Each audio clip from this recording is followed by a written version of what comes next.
sobre la sesión. En primer lugar, quiero darle la bienvenida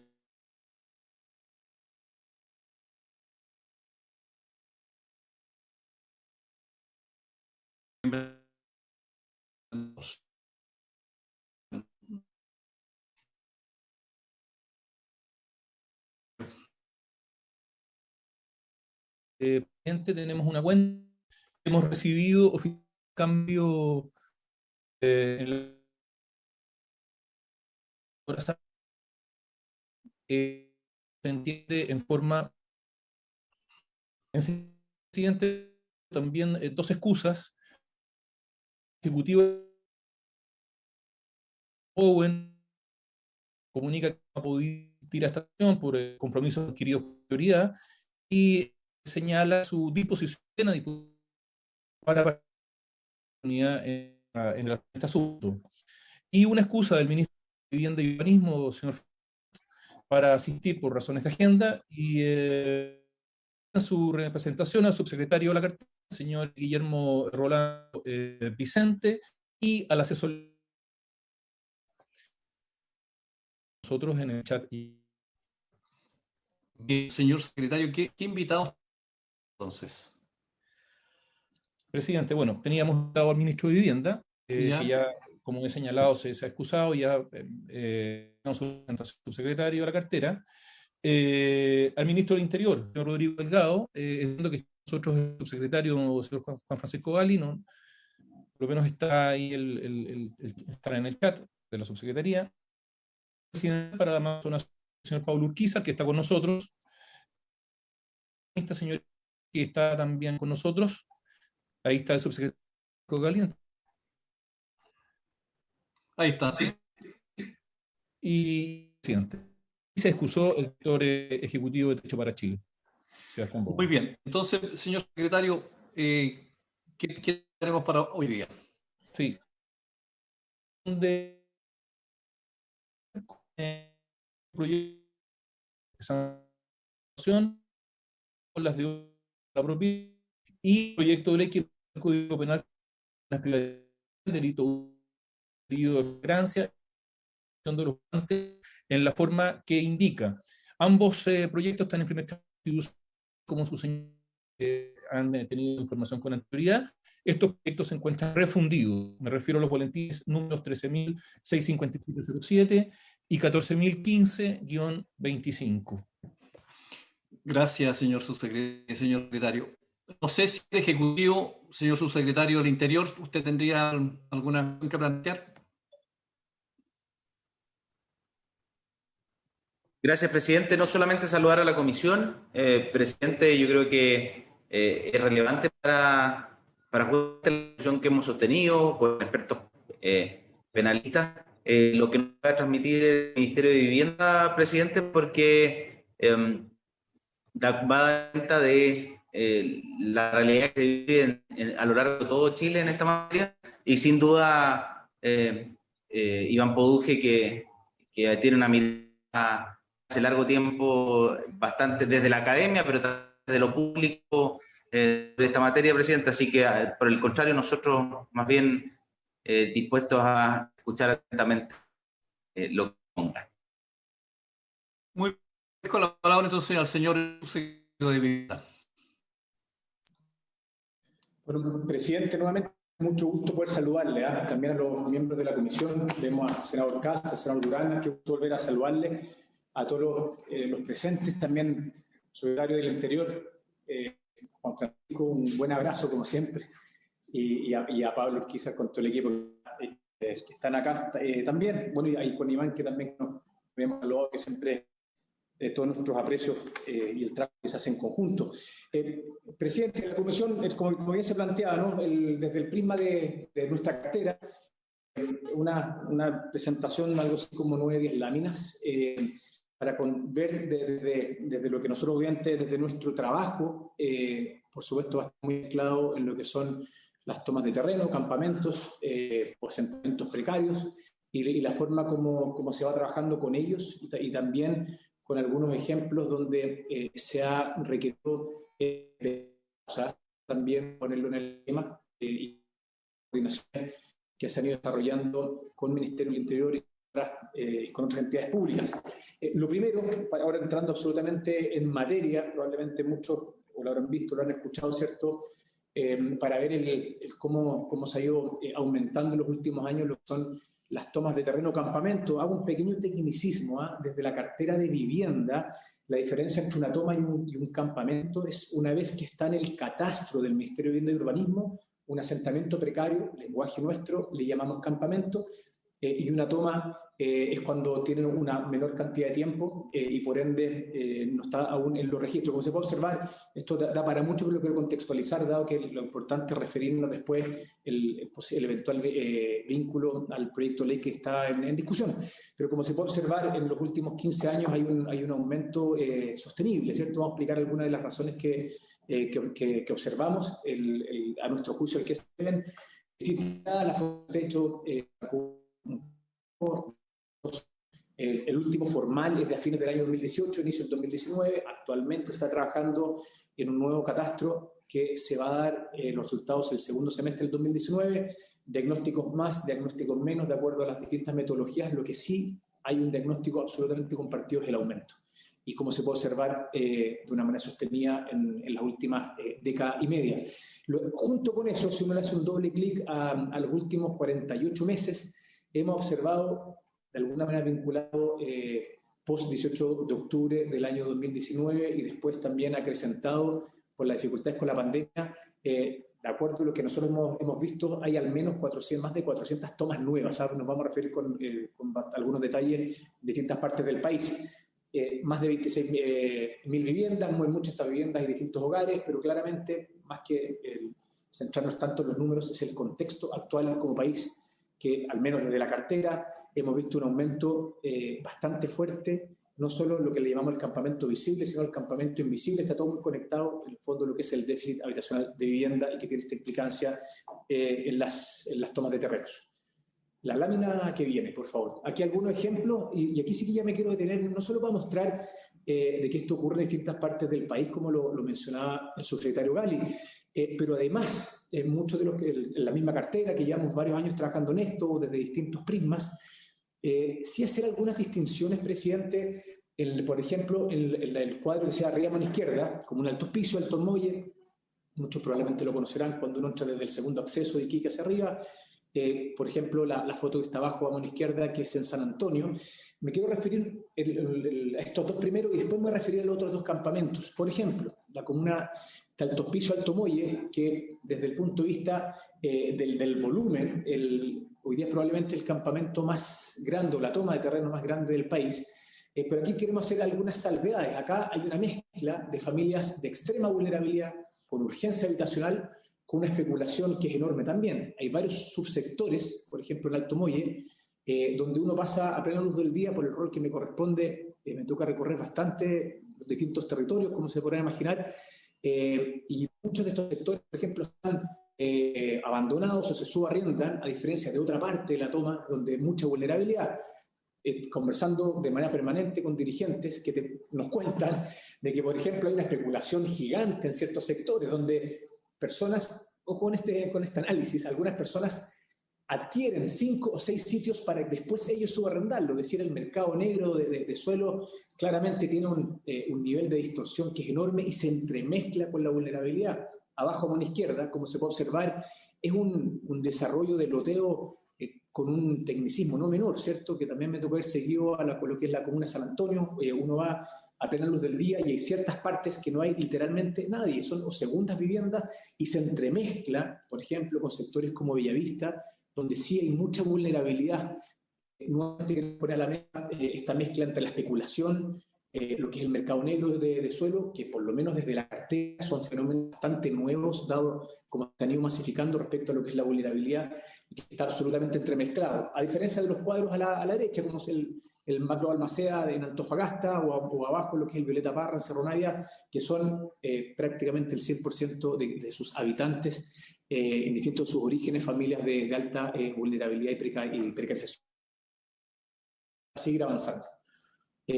Algunos, ¿cierto?, de las justificaciones, las razones, en realidad, ¿cierto?, después del catastro que hemos hecho nosotros, insisto, esto sí ya está en claro en 2019, alto costo de los arriendos, necesidad de independencia. También hemos ido observando, y aquí lo quiero conectar de inmediato con la otra lámina, también ha incidido el flujo migratorio vulnerable de una manera importante, y la siguiente lámina, por favor. Pero también es importante poner a la mesa que muchos territorios donde han aumentado estas tomas de terreno coinciden con los lugares donde el Ministerio de Vivienda le ha costado mucho construir vivienda social, que me imagino que después que uno lo analiza brevemente tiene mucho sentido, ¿cierto? Lugares, senador Buenchumilla, usted que lo conoce obviamente muy bien, ¿cierto? La capital de su región, esta es una foto de Temuco, se acordará, ¿cierto? Muy bien, en enero del año pasado, ¿se acuerdan? Las más de 2.200 familias quienes esta es norma vigente. Disculpe, si es que alguien puede, hay un micrófono abierto, si es que alguien puede muchas gracias.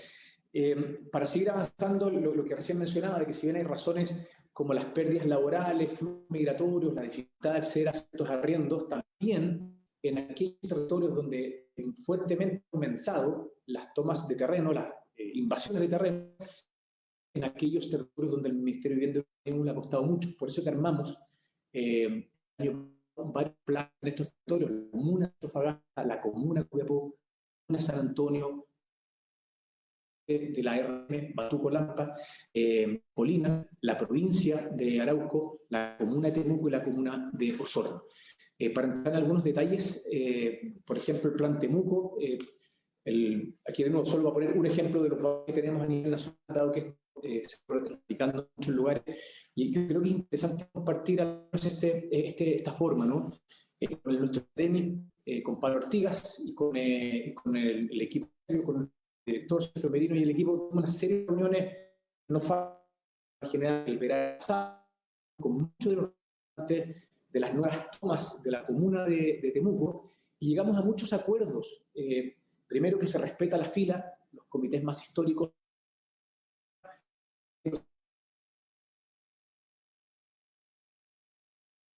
que para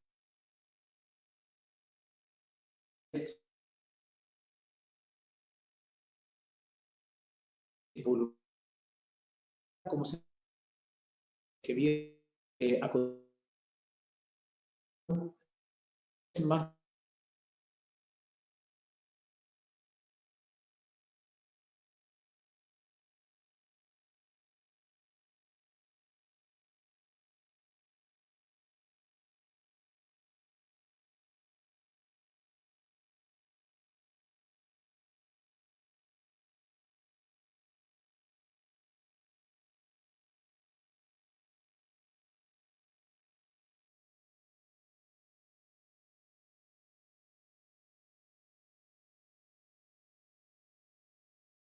Recording in progress. Soluciones anuales a 1.000 soluciones anuales. Ahí eso es lo que le llamamos el plan Temuco. Se ha ido trabajando muy bien con una serie de vecinos. Este es el sector de Braulio Arenas, también que sin duda muchos de ustedes, senador Kast también, que lo conoce muy bien, todo lo que ocurre obviamente en la Araucanía. De modo que esto sí nos está dando una serie de herramientas, al menos desde el punto de vista, insisto, desde la vivienda, para familias y grupos con extrema necesidad habitacional, de llegar a muy buenos acuerdos para que vayan, en muchos casos, saliendo de los terrenos, o al menos tener una fila ordenada de cómo se va trabajando con cada uno de ellos. Para seguir avanzando, aquí ya para contarle un poco cómo trabajamos, los volúmenes que trabajamos en campamentos. Aquí también el senador Kast, que conoce muy bien esta realidad y que años atrás también hizo un trabajo enorme desde la cartera. Aquí se puede visibilizar promedio, ¿no? Entre 60 a 70 campamentos de cierre por año. En este 2021, con el Ministro Ward, lanzamos un programa donde se quiere pasar a 100 soluciones anuales, como con soluciones definitivas, ¿cierto? Ya sea desde lo que son las urbanizaciones, como también las construcciones de vivienda, y el otro 100, y esto es bien importante resaltarlo para que no haya ninguna confusión, es la habitabilidad primaria, es decir, poder mejorar la calidad de vida transitoria, pero solo aquellos campamentos quienes lleven más de 3 años en su lugar, para no generar ninguna distorsión, de modo que quienes ya llevan 3 años, por ende están en un catastro y van a entrar en el plan de soluciones definitivas, La lógica es que por lo menos la habitabilidad transitoria pueda mejorar con acceso a agua, lo que son el manejo discreta y luminaria a través de paneles fotovoltaicos. Para seguir avanzando, aquí también el poner a la mesa el trabajo que se ha venido desarrollando en conjunto con el Ministerio del Interior y con otras las carteras, de modo tener al menos un protocolo de trabajo en conjunto, ¿no? Primero, me anclo lo que es a mano derecha el cuadro que tiene el color celeste, desde el punto de vista de cómo prevenir en varios de los sectores. Insistimos que, al menos desde la cartera, la herramienta más efectiva desde la vivienda para prevenir futuras tomas es que haya un número importante de construcción de vivienda social en esos territorios. Eso es lo primero, pero también hay una serie de otros mecanismos en conjunto. Para aquellos terrenos quienes han sido tomados, hay varios mecanismos, ¿cierto?, que se van trabajando desde las gobernaciones. Esto obviamente se lidera desde el Ministerio del Interior, pero que se trabaja también en conjunto y, como se puede observar, tiene diferencias si es que el propietario es un privado o si el propietario es el Estado a través de alguna de las instituciones públicas. Para seguir avanzando respecto al proyecto de ley, obviamente aquí lo que nosotros ponemos a la mesa y lo que entendimos de esta presentación o de la invitación, ¿no? Más que ponernos a ver uno por uno, que lo estuvimos trabajando aquí con Gonzalo Bacitúa, el proyecto de ley en sí mismo, lo que sí lo ponemos a la mesa de que desde nuestro prisma tiene mucho sentido hacer la distinción entre lo que es la ocupación por extrema necesidad respecto a lo que es los casos de especulación y eminentemente de abuso. Hemos visto abusos en el país en lugares incluso en condiciones extremadamente complejas, como el caso en Quilpué, conocido por todos también.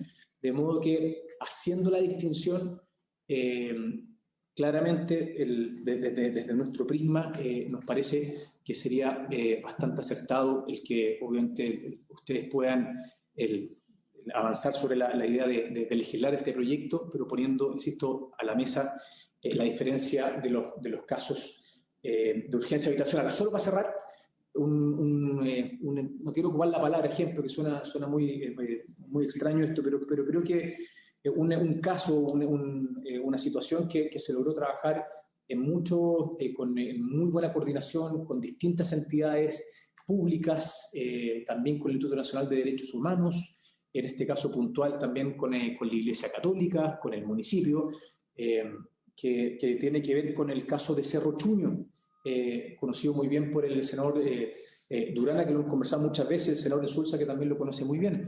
El sector de polimetales, ¿cierto? Desechos mineros de una empresa sueca en la década de los 80, por errores del Estado, que todavía nos cuesta mucho lograr entender, se autorizó construcción de vivienda social hace muchas décadas atrás, y lo que se hizo se logró con esfuerzos de distintos gobiernos, para ponerlo en una lógica completamente institucional, se logró sacar a las 802 familias, números muy grandes, entre los años 2013 al 2016. ¿Qué pasó? Que lamentablemente, como no se pudo demoler, se volvió a tomar las viviendas en un lugar con un suelo con alta contaminación, en una precarización enorme para varios que llevamos muchos años de estas temáticas. Probablemente es el barrio más vulnerable de todo el país. A ese nivel lo hemos llegado a observar y visibilizar como cartera. Estamos ahora en un plan de salida, de acompañamiento y de demoliciones, donde lo hemos venido trabajando muy coordinado desde la SECPRES, con distintos actores, Ministerio de Salud, con Mideso, municipio, NDH, y con el apoyo también de las policías, donde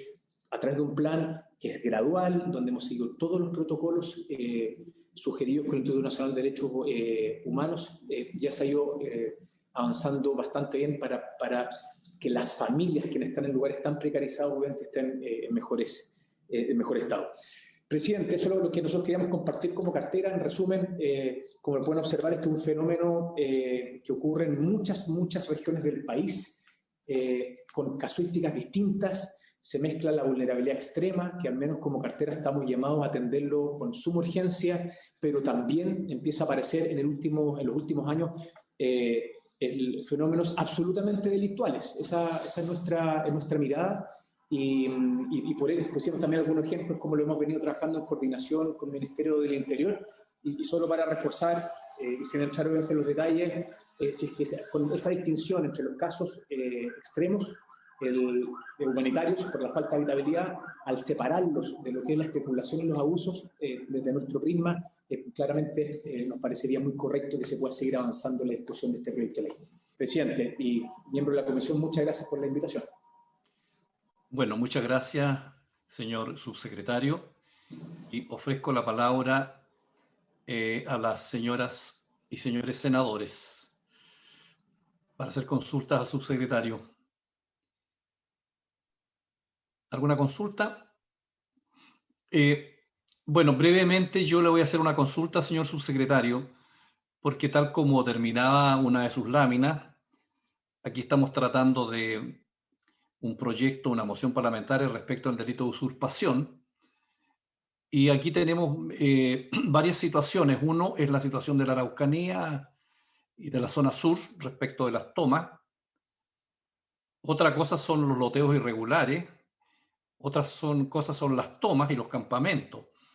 Entonces, no sé si usted, no ahora, sino que nos pudiera mandar, si el Ministerio de la Vivienda tiene, digamos, un estudio respecto de las tomas, si se trata de terrenos privados, de terrenos fiscales, de cuál ha sido la solución que han tenido ustedes o los privados respecto de las tomas, cuál es el análisis jurídico que ustedes hacen eso, y también de los loteos irregulares, de la especulación, porque aquí lo que tenemos que resolver es el delito de usurpación, pero que se aplica a situaciones fácticas distintas. Entonces, por eso que nos interesa ver cuál es el tratamiento que el sector de vivienda le ha dado a la ocupación de terrenos, ya sean privados, fiscales, loteos irregulares y de esa naturaleza. Entonces, le agradecería si nos pudiera mandar algún estudio que ustedes pudieran tener para ver de qué se trata, si la ocupación es de terrenos fiscales o de terrenos terrenos privados. Señor subsecretario, le ofrezco la palabra. Presidente, por supuesto, y aprovecho que no había alcanzado a saludarle antes de la presentación al senador Quintana. Mucho gusto, senador, volver a saludarle a la senadora a Carmen Gloria, que también la vemos, así que también los dos también muy conocedores, obviamente, de toda también la realidad urbana, ¿cierto?, de la Araucanía, como algunos de los ejemplos que pusimos ahí, que también lo hemos conversado con la senadora Aravena. El presidente, por supuesto, nosotros tenemos el análisis, como se podría imaginar, de lo que es la tenencia del suelo en las tomas de nuestro país, y lo vamos a hacer llegar como comisión con mucho gusto, obviamente, para sus posteriores análisis, ¿cierto? Lo que son privados, lo que son públicos, y también la forma como se ha ido trabajando.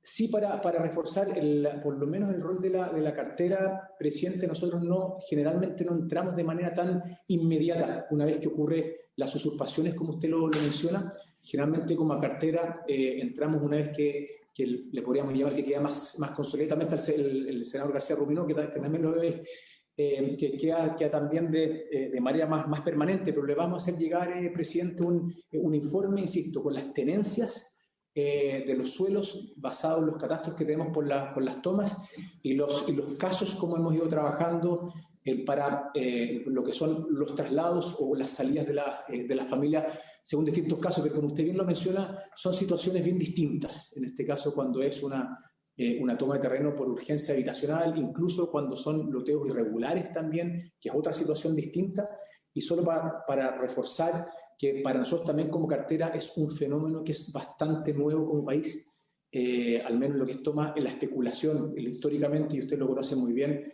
muchas de las tomas de nuestro país en las distintas ciudades han sido migraciones campo-ciudad de vulnerabilidad, pero también nos preocupa sobremanera como cartera lo que se empieza a observar en el último tiempo, y ahí la verdad que no hemos tenido muchas herramientas, al menos como cartera de manera directa, pero sí separando lo que es, insistimos, las familias que están en extrema necesidad habitacional, que las vamos apoyando a través de las conformaciones de comité u otras soluciones. En resumidas cuentas, presidente, por supuesto le vamos a llegar a la comisión vía usted este informe respecto a las tenencias de suelo y cómo trabajamos cada uno de los casos. Bueno, muy amable, señor subsecretario. Bueno, le ofrezco la palabra a don Iván Poduje. No sé si está por ahí. Lo veo que está en la pantalla el nombre, pero don Iván. Sí, senador, ¿cómo está? Buenas tardes. Le ofrezco la palabra. Tengo que compartir pantalla, no sé si estoy habilitado, voy a verlo de inmediato. No sé si me escuchan bien. Sí, se le escucha bien. Y está la pantalla ahí. Perfecto. Bueno, primero agradecer la invitación de la comisión para analizar este tema que nosotros hemos venido pesquisando e investigando en los últimos 2 a 3 años. Eh, Primero definir lo que el subsecretario ya lo decía. Nosotros llamamos loteos brujos a estas usurpaciones, tomas que tienen involucrado una rentabilidad o una planificación, generalmente es criminal, y que generalmente da lugar a, digamos, un negocio irregular. Primero, lo que hemos constatado es que la mayoría de los loteos brujos o irregulares no resuelven necesidades básicas de vivienda. Generalmente son destinaciones de segunda vivienda, son viviendas que son más caras, más grandes y tienen un equipamiento que no se condice con un campamento. En segundo lugar, hemos detectado, ¿cierto?, que involucran recursos cuantiosos para lo que es una operación de campamento o toma tradicional de una comunidad. Recursos básicamente en maquinaria y negocios asociados a la maquinaria, a todo lo que es movimiento de tierra, apertura de calle, trazado, topografía, y también negocios ilegales vinculados a la compra, la venta, al arriendo de estas propiedades posteriormente. Tienen un modelo de diseño que está bastante estandarizado ya, que está tomado del modelo mexicano, que es un modelo que permite abrir una toma en base a 3 puntos del terreno, entrar con máquina, ¿cierto? Pinchar lugares, que es delimitar terrenos con mediaguas o casas falsas, o venir con la gente ya que ha comprado, o incluso con gente vulnerable para evitar el desalojo, ¿ya? Entonces una modalidad que se instala muy rápido, y lo que hace que la fragancia sea, digamos, si bien es mayor que las 12 horas, digamos, sea bastante difícil después de revertir.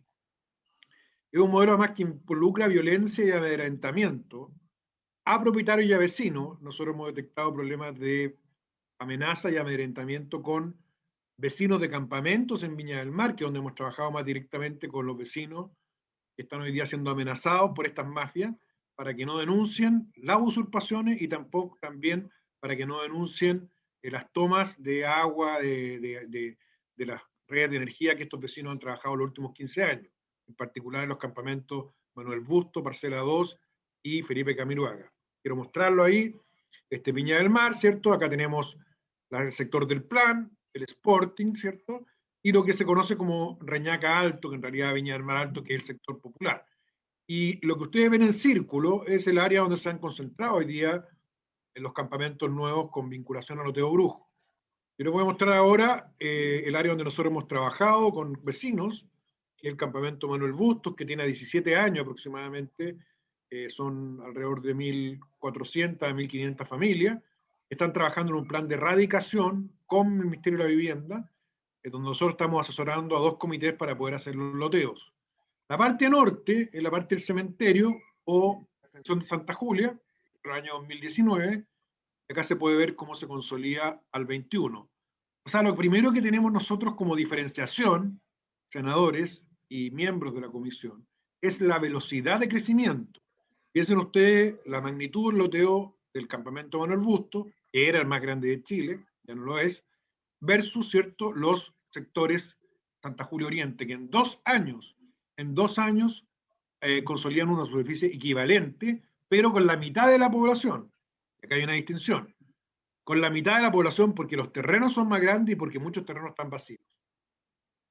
Esto está tan incorporado ya, que a nosotros nos sorprendió mucho, nos sorprendió la sorpresa que generaba esto en la opinión pública, porque la verdad es que los vecinos vienen siendo amenazados por estas mafias hace mucho tiempo. Al punto que en Wikimapia, que es este mapa interactivo donde la gente va poniéndole nombre a sus barrios, esta población ya se llama la población de los oportunistas. Esta imagen usted la puede verificar ahora, está sacada de Wikimapia. Por tanto, los vecinos del sector alto, del sector popular de la ciudad, ya tienen este sector identificado como el sector de los oportunistas, en muchos casos segunda vivienda santiaguina. ¿Ya? Acá vamos a ver las diferencias centrales, ¿cierto?, entre un loteo y un campamento, que nosotros, insisto, hemos detectado en terreno. Primero, el loteo brujo siempre tiene sitios vacíos cerrados o pinchados, que están en venta generalmente, o que son del controlador de la toma, que es el que además provee el músculo y la fuerza para poder entrar. En cambio, en las tomas de terreno siempre las familias van y la consolidación es inmediata cuando es vulnerable. Lo que sea el subsecretario, la diferencia se puede ver inmediatamente. La consolidación de una toma vulnerable es inmediata porque la organización popular lo que busca es resolver una demanda de vivienda. En cambio, en el loteo brujo, lo que se busca es generar un negocio ilegal. En segundo lugar, los sitios generalmente son el doble de tamaño. Es una razón que hemos armado nosotros. Hay sitios más grandes. En San Antonio, el caso que mostró el subsecretario, tenemos sitios de hasta 600 metros cuadrados con vista al mar que valen 7 millones de pesos. Lo quiere una ganga. Claro, porque son robados, digamos. Lo segundo que vemos es que, si ustedes se fijan, estas calles están no solo abiertas con maquinaria, sino que tienen topografía. Estos ángulos no se pueden trazar en terreno. Estos ángulos vienen trazados de antes. O sea que hay una planificación delictual para tomar el terreno, para trazarlo, para lotearlo, para pincharlo y para venderlo. Las lotes de los campamentos populares es lo que se conoce en arquitectura como un loteo vernacular, donde los vecinos van armando la calle, luego el servio o el municipio la amplía con máquina, pero en su diseño original son los vecinos los que definen esta calle. El loteo brujo está inspirado, como dije, en el modelo mexicano, que es un modelo de toma organizada, que tiene generalmente 3 puntos, una apertura que es al lado de una calle, donde entran, se desplazan muy rápidamente para abrir el lugar con maquinaria pesada, ¿cierto? Haciendo 2 a 3 calles, y desde ahí parten con un loteo que necesariamente tiene que tener una planificación previa. Cuando uno hace un loteo formalmente en un municipio, tiene que ingresar los planos de topografía, justamente porque es muy difícil a la escala en que uno está en el terreno tener una magnitud de la totalidad del predio. Acá hay una precisión muy, muy significativa, mucha rapidez, en 15 días ya se puede armar esto. Esto al mes 6 ya tenemos la delimitación de los terrenos que están en venta, además con distintos formatos y distintos precios, y ustedes pueden ver que están todos cerrados sin vivienda, ¿ya? Y luego está la consolidación. Esto lo tengo, comillas, muy exitoso. Se vendió muy rápido, ¿cierto? En la población de los oportunistas, como lo conocen los vecinos de Viña del Mar Alto. El caso San Antonio es muy preocupante, ahí ya lo habló el subsecretario, solamente poner en magnitud, estos eran los 3 campamentos que existían en el 2019, esta es la magnitud que tenemos hoy día de campamento, este es un típico ejemplo que hemos visto en Centroamérica, en Norteamérica, México particularmente, ¿cierto? De usurpación coordinada, que tiene que ver también con la ausencia de Estado de Derecho, con la ausencia de control policial, que coincide por lo mismo con un país que está en crisis. Por eso, en el caso de Colombia también y de México, estas usurpaciones están vinculadas, ¿cierto?, al avance del crimen organizado, porque como el Estado tiene que estar preocupado de alguna manera de controlar un tipo de delito, aparece, ¿cierto?, otro tipo de delito. O cuando el Estado está preocupado de una crisis, como el caso que estamos viviendo nosotros en Chile, ¿ya? Vamos a ver un ejemplo solamente para terminar esta parte. Acá se puede ver la organización, la delimitación exacta de los predios. Estos son predios de 450 metros cuadrados. La parte más alta, que tiene vista al mar, son de 600 metros cuadrados. Lo que ya expliqué. ¿Cuáles son los problemas que tenemos? Con esto vamos a terminar ya. Primero, este modelo consolida la informalidad. Acá da lo mismo si hay cobertura de agua potable, cobertura sanitaria, pero la consolida también en la informalidad de la venta, ¿ya? Luego, a diferencia de los loteos y los campamentos tradicionales donde el Estado podía hacer una contraprestación con la política de vivienda, este crecimiento es imparable. Aunque usted aumente la velocidad de vivienda que entrega, es imposible competir con el crecimiento de los loteos brujos, por precio, por tamaño y por rapidez. Recuerden que hoy día en promedio un comité de vivienda debe esperar 6 a 7 años. Estos loteadores entregan en meses la solución. Y sin ahorro, o sea, el ahorro que se requiere para el subsidio acá es el precio de la propiedad. Hay una inequidad enorme, una afectación a las casi 250.000 familias que han postulado a los programas formales haciendo su ahorro. Acá no solo hay un salto de fila de los frescos que de alguna manera se cuelan, sino de un incentivo para que el vecino que ha seguido las reglas del Estado vaya a esta organización porque es mucho más rápida. Y eso lo que tiene como implicancia es un aumento considerable del crimen organizado vinculado al loteo irregular.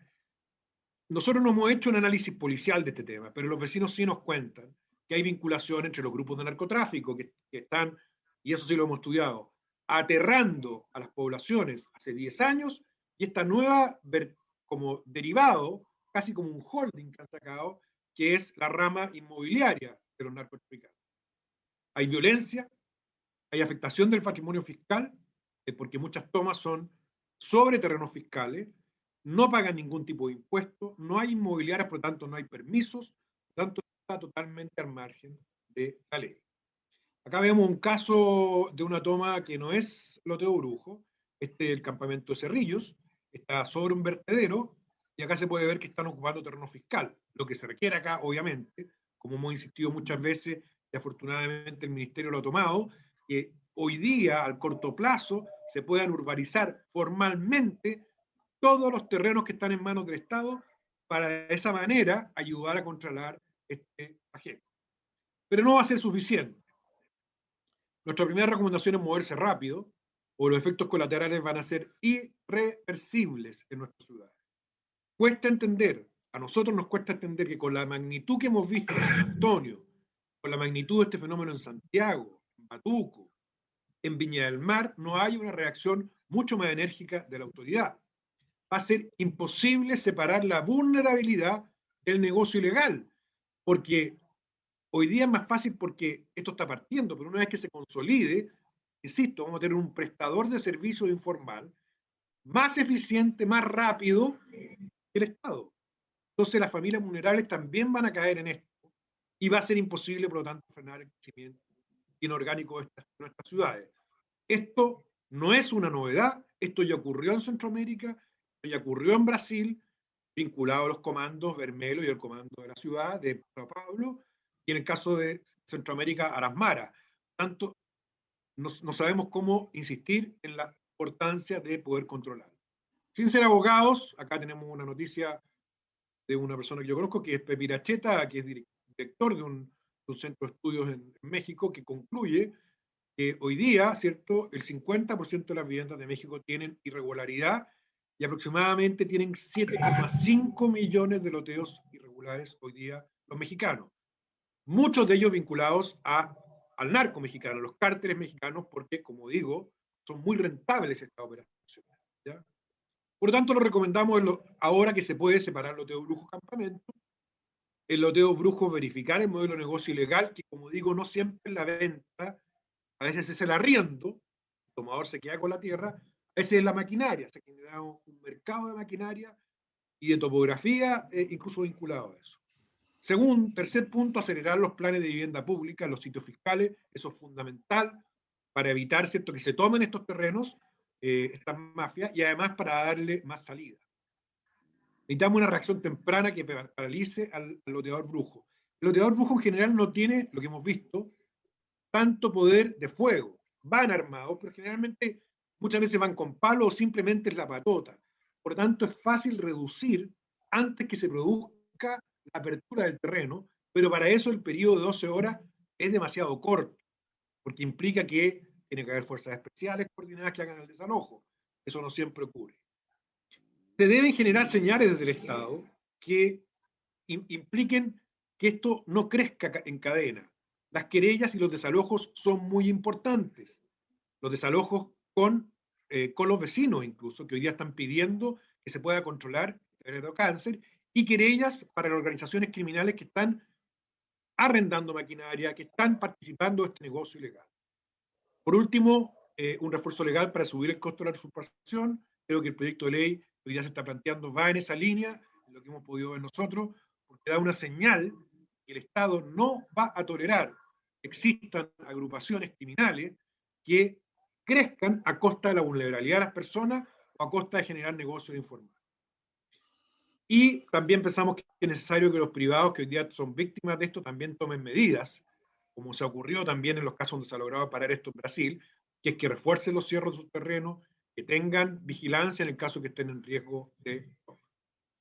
Eso es lo que queríamos presentarles. Es un tema que nos preocupa enormemente, porque ciertamente, como expertos en materia de ciudad, vemos que esto puede consolidar un crecimiento informal, imparable y además con una vinculación al crimen organizado importante. Bien, muchas gracias, señor Poduje, por su presentación. Ofrezco la palabra para alguna consulta. Señoras senadoras, señores senadores. Presidente. Sí, ¿quién me pide la palabra? Jaime, tiene usted la Jaime. palabra, señor Quintana. Se la pido yo, presidente, por favor. Muy bien, Carmen Gloria. Jaime, Bueno, tiene la palabra. Gracias, presidente. Yo quiero decir que se trata de una presentación bien ilustrativa la que ha hecho el señor Poduje. Me hizo recordar la sesión especial que tuvimos como sala hace tan solo 2 semanas atrás, respecto de los asentamientos precarios, ¿no es cierto? Y cómo en los últimos años hay algunas regiones del país, Tarapacá, dentro de las que recuerdo Antofagasta, desde luego la región metropolitana, no tenía detalle de lo que se ha presentado en la región de Valparaíso, y la Araucanía, fundamentalmente por Temuco, son casos que preocupan. Y como se ha dicho por parte del expositor, como también se ha dicho por parte del Ejecutivo, aquí se requiere dar una señal.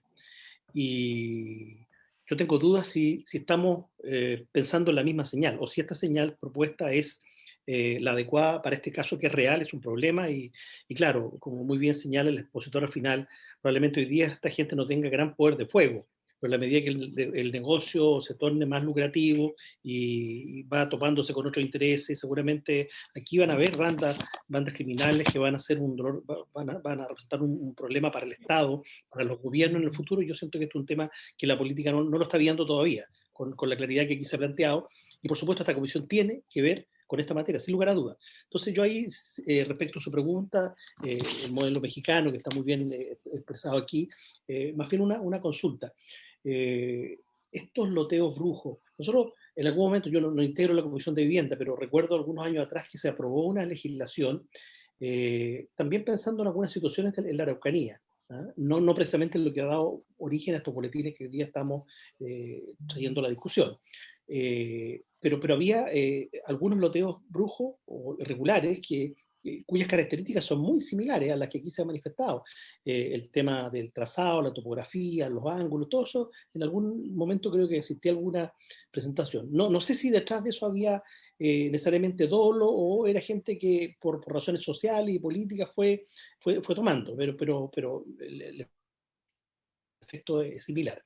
Entonces, la pregunta es, ¿esa legislación, que no es tan antigua, tuvo algún efecto? Yo entiendo que permitió esta ley de loteos irregulares acceder a ciertos servicios básicos y hacer también objeto de algunos programas, recursos de subdere. Yo recuerdo un caso en Temuco donde, gracias a la legislación, me decían que se permitió la eliminación de un loteo irregular, digamos, en asentamientos que originalmente fueron comunidades indígenas. Quiero hacer esa pregunta a nuestro invitado. Y respecto, presidente, de lo que señalaba el ministerio, el subsecretario Rolando, también agregaría que la conclusión que él da al final, de que es importante seguir adelante con esta iniciativa, a mí no me sorprende en absoluto, porque es concordante con lo que han señalado nuestros 3 expertos penalistas que nos acompañaron, representando un variopinto mirada, digamos, bien diversa, pero profesores muy destacados los 3. Y todos concluían que finalmente la consecuencia, en el caso de ser aprobado estos boletines, tendría un impacto más bien en la ciudad, más que en lo que ocurre en la región. Tal vez nuestros invitados no tendrían por qué saberlo, pero es cosa de mirar los boletines, y aquí los expositores anteriores lo han destacado bien, también autoridades del interior que estuvieron presentes. Aquí lo que se busca es cómo resolver un tema de las tomas de tierra, de fondo. Por eso, una de las mociones, si ustedes se fijan, tiene una de las propuestas de indicaciones parcial y transitorio, es decir, quien se toma solo la esquinita del predio aunque no haga nada. ¿Ah? Y transitorio porque, como bien decía el general de Carabineros, al comienzo, en la primera intervención, creo que fue el 3 de marzo,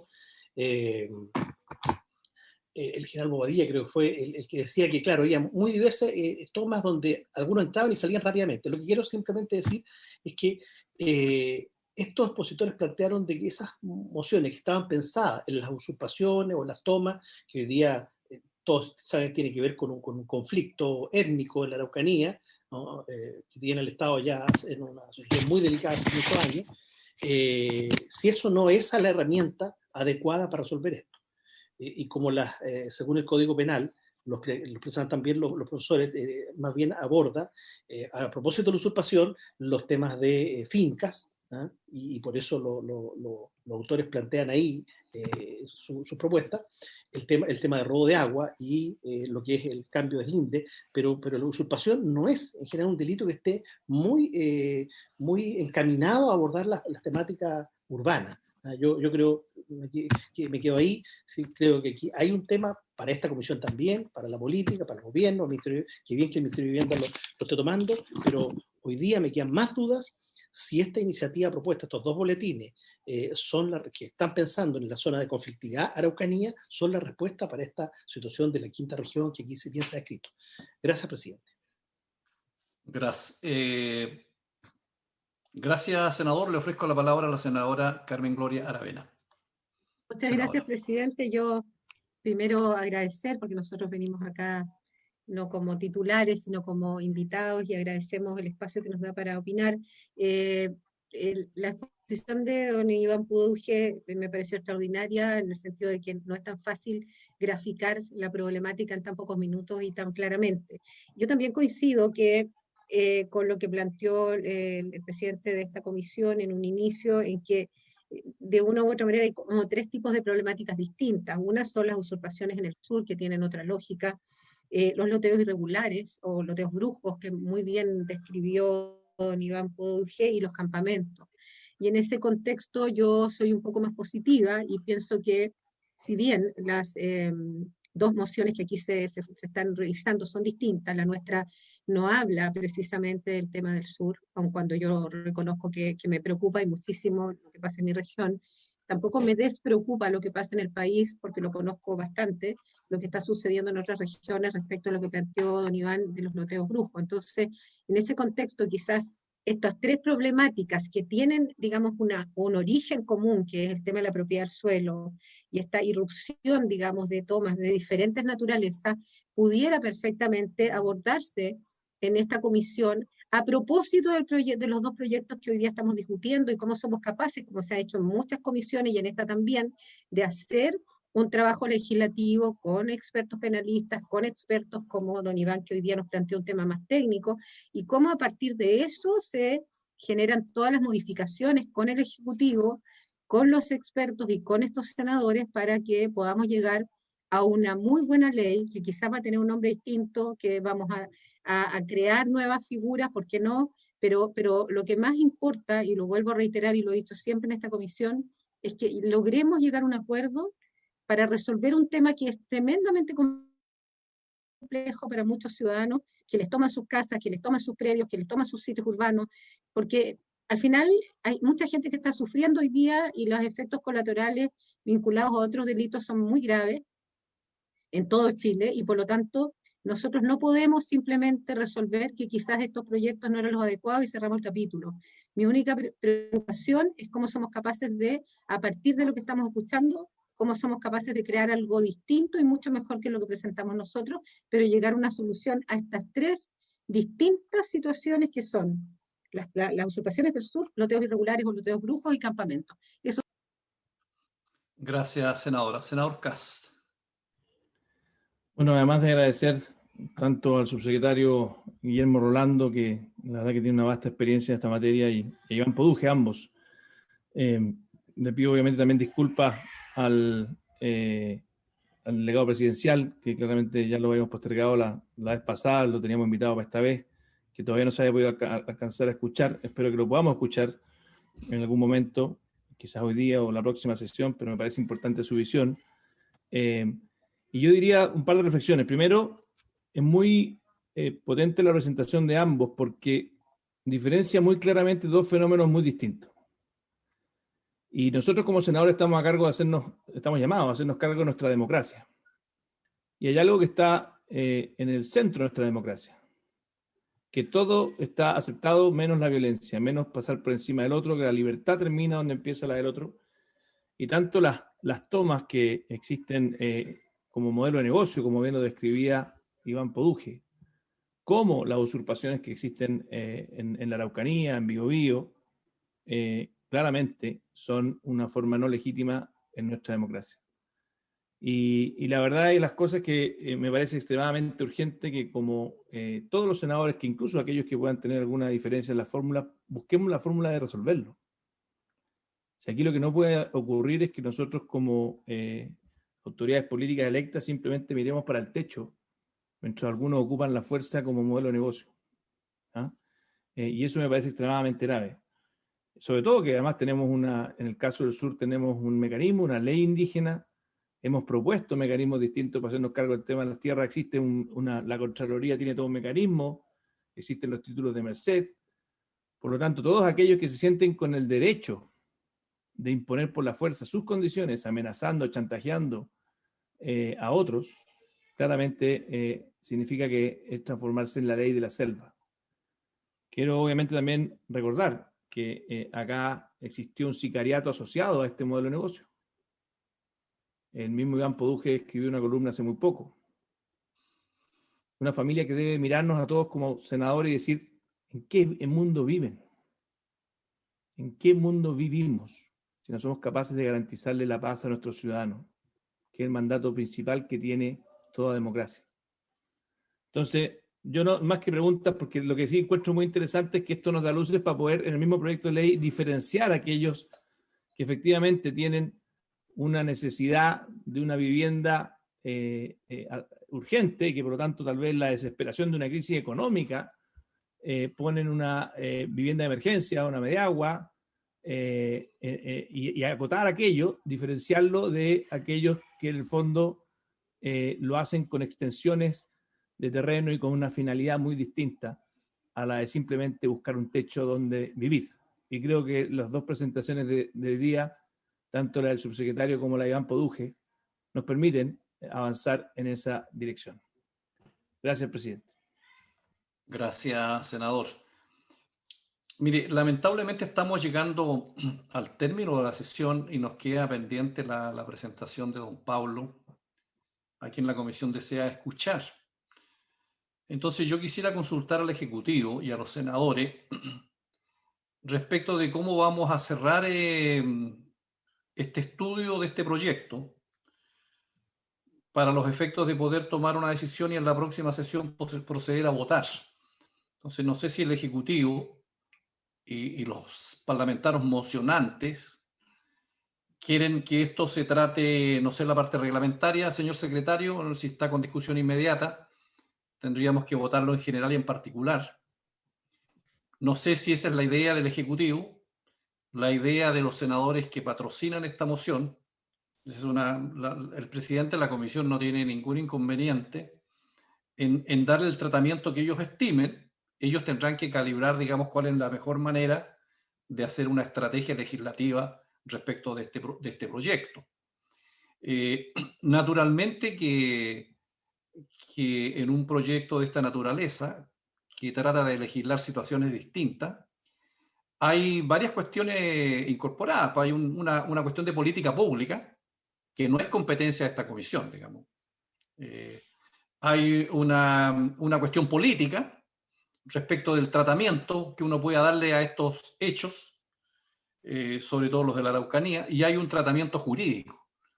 Y el mandato de esta comisión es más que una política pública o un tratamiento político del tema, es ver si la moción que tiene por objeto modificar el delito de usurpación cumple, digamos, con las finalidades que se pretenden, atendidas las distintas circunstancias.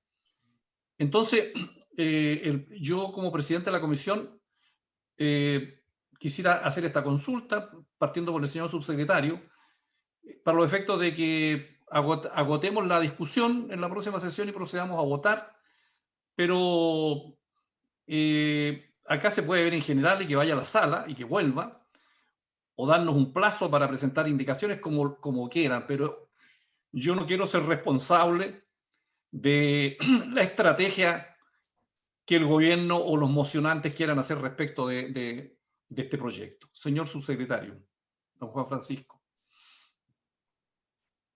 me interesa su opinión. Muchas gracias, presidente. Sí, presidente, yo creo que efectivamente hemos escuchado varios expertos, ya hay mucha opinión respecto de dos cosas que son, yo diría, distintas, presidente. Una cosa es la idea general de avanzar en la legislación, que creo que la gran mayoría de los expertos, tanto hoy día como en las sesiones anteriores, han recalcado que para poder avanzar efectivamente se necesita actualizar y dotarnos de mejores herramientas en esta materia.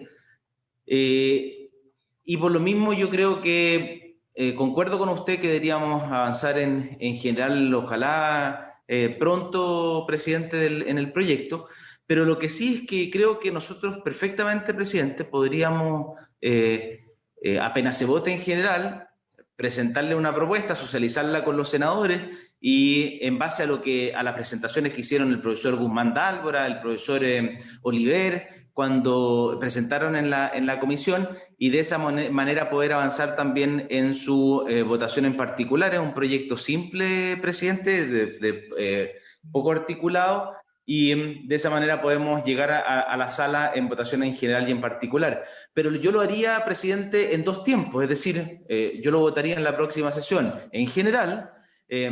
Si le parece, nosotros hacemos un trabajo desde acá con los asesores de los senadores para mostrarles la propuesta que tendríamos, incluso algo ya hemos socializado con el Ministerio Público, presidente, y de esa manera poder presentarles un texto alternativo que incorpore los cambios y sugerencias hechas por los profesores de Derecho Penal, y de esa manera poder avanzar luego, en particular en la sesión subsiguiente, si así lo estima bien la comisión, presidente. Muy bien, yo estaría citado para la próxima sesión entonces a don Pablo Urquizar. Le vamos a pedir que don Pablo tenga paciencia porque ya ha estado 2 veces aquí, pero bueno, las sesiones son así. No sé, el senador Quintana me está pidiendo la palabra. Pongamos a Urquizar la próxima semana al comienzo de la sesión, presidente. Muy bien, don Jaime. Gracias, presidente. Yo estoy de acuerdo que hay que escuchar a Urquiza, que es macro zona sur, digamos, y eso muestra además cuál es el sentido, que es lo que se busca también proteger en estos proyectos. Y lo que hoy día nuestros invitados, reitero y agradezco nuevamente, nos han mostrado otras dimensiones que trascienden largamente lo que está escrito en estos dos boletines. A mí lo que me preocupa es votar sin antes escuchar a la... Yo no sé, presidente, yo soy nuevo en esta comisión, tiene más experiencia, si estamos dentro de esas materias donde corresponde escuchar a la Corte Suprema o a los tribunales. ¿Por qué? Porque también varios de nuestros invitados se han referido a un fallo de la Corte Suprema, no nos olvidemos el fallo, creo que es de enero de este año, creo que fue, un fallo que declara ilegal una detención y un desalojo de los comuneros mapuche en la comuna de Coyipulli. Así parte todo esto. Entonces, si no estuviera ese fallo de la Corte Suprema, probablemente no hubiera surgido alguna de estos boletines, probablemente, digo, porque ahí de alguna manera se dificulta la flagrancia, que es un tema que ahí yo creo que tiene un punto los autores, pero hay un conjunto de otras materias que no tienen nada que ver con lo que estamos discutiendo. Entonces, yo quisiera escuchar al Ministerio Público antes de votar, por eso no sería partidario votar la próxima semana, perdón, a la Corte Suprema si es posible, o bien por oficio, y al Ministerio Público, porque usted mismo, presidente, señaló, a pesar de que vinieron dos personas, digamos, pero yo no sé si ellas estaban representando, como usted muy bien lo preguntó, al Ministerio Público o no. Quisiera escuchar al fiscal nacional respecto a estas materias, más aún cuando hay 3 presentaciones muy contundentes de 3 destacadísimos profesores de Derecho Penal. Muy bien, entonces, si les parece, partimos con don Pablo en la próxima sesión y escuchamos al fiscal nacional y yo agregaría también al defensor nacional. Entiendo, señor secretario, que a la Corte Suprema, no habiendo algún artículo que altere la competencia de los tribunales, no pudiéramos pedirle, no es necesario pedirle una opinión, ¿no? Sí, señor presidente, no estando dentro del caso de alguna norma que incida en organización de atribuciones de los tribunales de justicia, no está el Congreso Nacional en la obligación de consultar el parecer de la Corte. Por eso es que no se ha hecho ese trámite, porque no es necesario normativamente hablando. Presidente, ¿me permite? No está. José Miguel, tiene la palabra. Aló, senador Insulza, tiene la palabra. Pero si se estima conveniente, generalmente lo normal es que se le envíe el proyecto a la Corte Suprema para que opine sobre él. Eso sería, ahora, eso demora un poquito, no es una cosa que la vayan a opinar dentro de una semana para que lo votemos la semana siguiente, ¿no? Eso tiene que quedar muy claro. Por lo tanto, esa es decisión de, no sé, lo podemos decidir acá como les parezca. Pero de todas maneras va a ser ilustrativo, aunque llegue después, a la discusión particular o tiene que ir a la sala, de todas maneras va a ser un documento que nos va a servir y no nos puede limitar, digamos, en los timings que tengamos para resolver este tema. Entonces, en síntesis, don Pablo Urquizar, lo saludamos de nuevo y le damos las explicaciones. Fiscal Nacional, Defensor Nacional, y le mandamos, señor secretario, los boletines a la Corte Suprema pidiéndole que la comisión estima pedirle la opinión respecto del contenido de estos proyectos. ¿Les parece? Sí, presidente, bueno, muchas gracias. Señor subsecretario, parece que usted quiere decir algo.